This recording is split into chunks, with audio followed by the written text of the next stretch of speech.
स्वागत है आपका ब्रेक के बाद। गाजा में लगे I love you Donald Trump के नारे। ये खबर आपको चौंका सकती है, लेकिन युद्ध से परेशान और भूख की आग में जल रहे गाजावासियों को थोड़ी राहत मिली तो वहां ऐसे नारे सुनने को मिले हैं। इस सब के बीच अमेरिकी राष्ट्रपति डोनाल्ड ट्रंप अब गाजा में भी युद्ध विराम की कोशिशों में लग गए हैं। दूसरी ओर नेतन्याहू ने संकेत दिए हैं कि उनकी प्राथमिकता अब हमास को खत्म करने से ज्यादा बंधकों को वापस लाने की है। ये रिपोर्ट देखिए।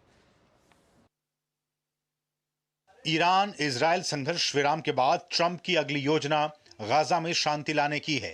इसी सिलसिले में अमेरिकी राष्ट्रपति ने गाजा में संघर्ष विराम वार्ता फिर से शुरू करने की अपील करते हुए एक ऐसे समझौते का आह्वान किया जो 20 महीने से जारी युद्ध को रोक सकता है। ट्रंप ने अपने ट्रुथ सोशल प्लेटफॉर्म पर पोस्ट करते हुए लिखा कि गाजा में समझौता करें, बंधकों को वापस लाएं। दरअसल कहा जा रहा है कि पिछले कुछ दिनों से गाजा शांति वार्ता पर मिस्र और कतर ने हमास के साथ नए दौर के युद्ध विराम का प्रयास शुरू किया है, जो बचे हुए बंधकों की रिहाई सुनिश्चित करेगी। हालांकि हमास की तरफ से मध्यस्थों को बताया गया कि वो युद्ध विराम पर वार्ता के लिए तो तैयार है, लेकिन उनकी लंबित मांगों और तटीय क्षेत्र से इजरायली सैनिकों की पूरी तरह वापसी सुनिश्चित हो।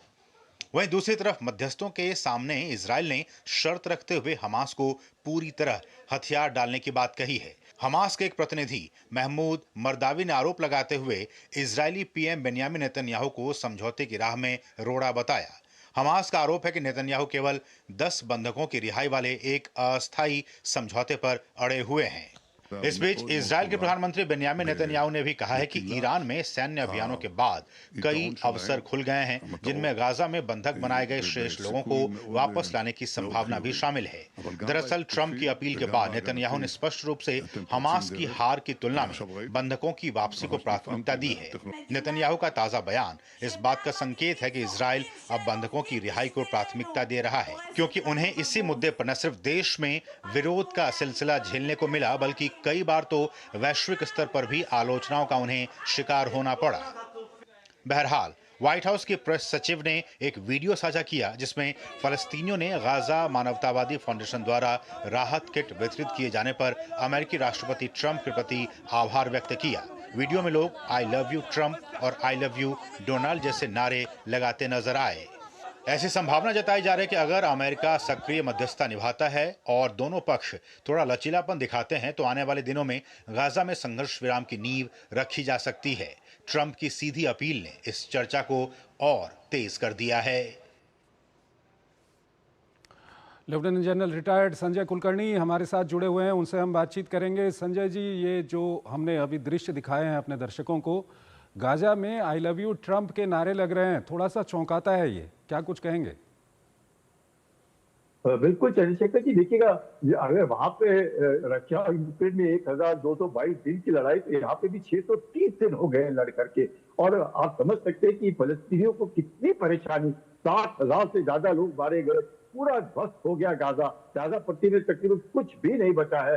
राहत आने में दिक्कत हो रही है, उनकी गाड़ियों पे बम बरसते हैं, तो वहां पे कहीं ना कहीं दिक्कत हो रही है। और अमेरिका की मध्यस्थता के कारण कम से कम अब अगर खाना मिल रहा है, इससे वहां पे लग रहा है सबको, कम से कम फलस्तीनियों को लग रहा है कि हो सकता है कि ट्रंप के मध्यस्थता से वहां पे थोड़ी सी जो भुखमरी है उसमें थोड़ा सा राहत मिलेगी। क्या हो सकता है कि वहां पे अगर बंधक जो है एक्सचेंज कर दिए जाते हैं तो वहां पर जरूर गाजा पट्टी में एक तरीके से, लेकिन एक विडंबना भी है कि पूरे 20 महीने की लड़ाई में ना ईरान अपने प्रॉक्सीज की मदद कर सका और ना ही प्रॉक्सीज ईरान की 12 दिन की लड़ाई में भी मदद कर सके। तो बिल्कुल इजराइल ने सबको अलग थलग करके रखा था। ईरान को अलग थलग किया, हिजबुल्लाह को अलग थलग किया, हमास को अलग थलग किया।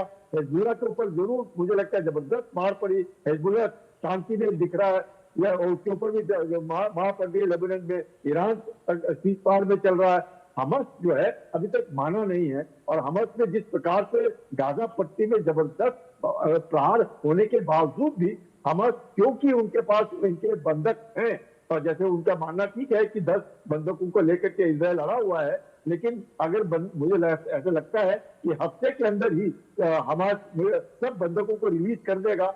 उम्मीद है कि सीज फायर भी हो जाएगा, लेकिन गाजा पट्टी में जो इजराइल का कहना है कि डिसआर्म करना है, हमने हमास को 100% डिसआर्म करना है, वहां पर थोड़ी शायद दिक्कत हो सकती है, क्योंकि हमास इतनी आसानी से मानने वाला नहीं है। यहीं पर संजय जी सवाल रखना चाहूंगा। नेतन्याहू ने कहीं ना कहीं संकेत दिए हैं कि अब उनकी जो प्रायोरिटी है वो हमास को खत्म करने से ज्यादा बंधकों को वापस लाने की है।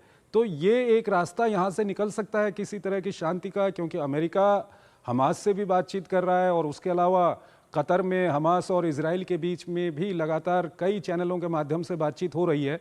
तो अब आगे जाकर के जो बातचीत होगी प्रत्यक्ष रूप से, उसमें कोई सफलता मिल सकती है?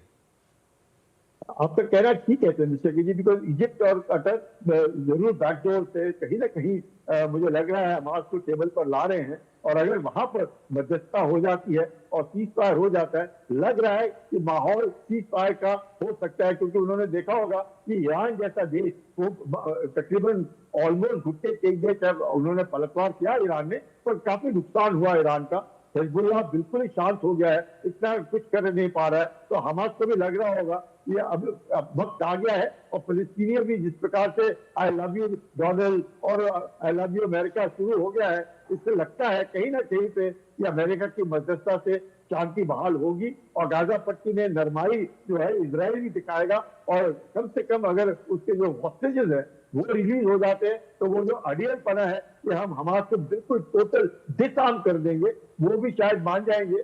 शायद हो सकता है धीरे धीरे करके डिसआर्म होने की काबिलियत हो, पर लगता तो यही है कि गाजा पट्टी में भी हफ्ते भर के अंदर शायद शांति बहाल हो सकती है। चलिए संजय जी, हम भी आशा करते हैं कि जहाँ कहीं भी युद्ध हो रहे हैं, जहाँ कहीं भी कॉन्फ्लिक्ट है, वहाँ बातचीत के माध्यम से, ये भारत का पक्ष है और प्रधानमंत्री नरेंद्र मोदी भी बार बार इसको कहते रहे हैं कि बातचीत के माध्यम से, डिप्लोमेसी के माध्यम से मामले हल किए जाएं। तो हम भी आशा करते हैं कि गाजा में भी युद्ध विराम हो, और साथ ही साथ यूरोप में भी, जहां रूस और यूक्रेन के बीच में युद्ध चल रहा है, वहां पर भी युद्ध विराम हो। संजय जी, बहुत बहुत शुक्रिया आपका हमारे इस कार्यक्रम